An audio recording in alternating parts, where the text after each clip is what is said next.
Hey everybody, welcome to Grace with Paul Gray. Glad you joined me today.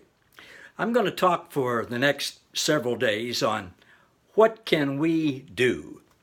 Before I started learning grace and Jesus' finished work at the cross and inclusion and acceptance and these God's unconditional love and these things, I was really good at telling people what to do. I was one of those pastors that every week, I'd have stuff that you ought to do, that you should do, that you must do, especially to be in God's good standing. And what I really meant was in my own good standing, but well, maybe God's too.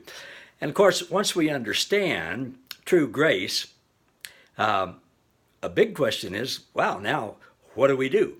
Well, we don't have to do anything, but I'm going to talk about some things that we can do that just make things go better for ourselves. And the very first one is very simple. It's just smile. I mean, we can all do that, right? Everybody can smile. Proverbs 17:22 in the New Living Translation says, being cheerful keeps you healthy. It is slow death to be gloomy all the time. Boy, isn't that the truth? I mean, do you like to be around people that are just frowning all the time? I mean, nobody does. I don't like to be around myself when I'm like that. So, when can we smile? Well, we can smile anytime. You don't have to do it 100% of the time, but at least for me, I pretty much need to think about it. And when I do smile, it's just amazing the smiles I get back. I mean, if I'm out walking in the neighborhood, and I smile when I make eye contact with somebody, invariably they will smile, and generally they'll speak to me first, or at least when I speak to them, they'll speak back. And it's the same is true everywhere. Make it a habit to smile at work. I mean, just with the people you're around, you spend a lot of time with them, right?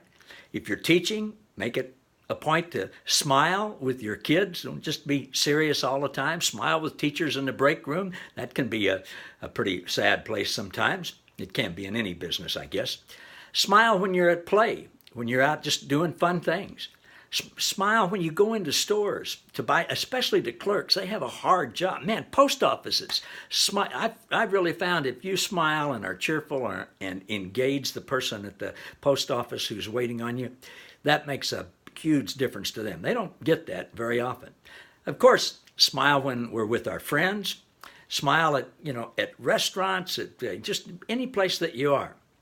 And then it gets a little more important, I think, to smile with your family at home, because it's easy to relax and not do that.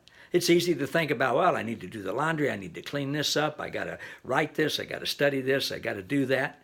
Smile. Just try it today. Smile when you're with your loved ones, with your family at home. Not just once, but several times. Just see what their reaction is. And then smile just when you're by yourself. I found that if I just, I'll be typing or working or doing whatever.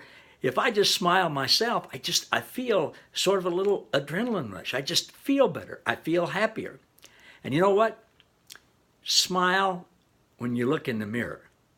I mean, even when you first get up. I haven't met anybody yet that looks good, or I haven't met a lot of people when they first wake up, but I know I certainly don't look good when I first wake up. But even when I'm brushing my teeth or whatever, it's hard to brush your teeth and smile at the same time, but just looking in the mirror, give yourself a smile and see what a difference that makes. Really, when we smile like that, we're smiling at God. Okay, He's the one who gave us the smile. He's the one who lives in us. He's the one who's done everything for us. Those of us who are starting to get an ever deeper revelation of grace every day, smiling, I've started to say, of all people, we should be smiling. I'm not going to say that. But I'm going to say that grace makes me smile. I hope it does you too. Thanks, everybody. See you next time.